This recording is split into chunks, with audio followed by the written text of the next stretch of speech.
Se ha hablado durante los últimos meses en México si la corrupción es un fenómeno cultural o no lo es, y el debate ha sido muy interesante. Desde mi punto de vista, habría que diferenciar que cuando uno habla de la corrupción en México, primero que nada está hablando de una corrupción sistémica, una corrupción generalizada, que es un grave problema que tendremos que resolver.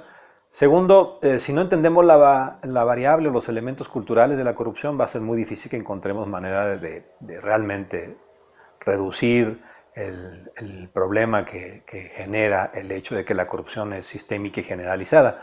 Cuando hablamos de corrupción y de cultura, no nos estamos necesariamente refiriendo a la cultura ancestral mexicana o al ADN de la cultura mexicana. En realidad nos estamos refiriendo a los símbolos, a los patrones, a las normas informales que la gente en México hemos construido durante muchos años y que está relacionada con la corrupción indudablemente. En concreto me refiero a las palancas. Las palancas son un mecanismo generalizado en el país. Todo mundo sabemos en México que muchas cosas se resuelven si tienes los contactos correctos, si conoces a las personas adecuadas.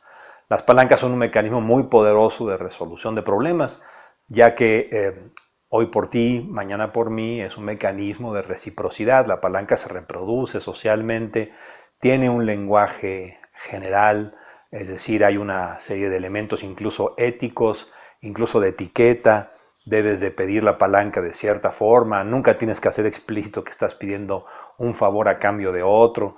Es decir, hay una interacción social que se ha hecho generalizada, que se ha hecho común, y creo yo que esa es la base cultural para comenzar a estudiar la corrupción desde un punto de vista más amplio, ¿no? De la corrupción no solamente es un asunto de leyes o de castigos.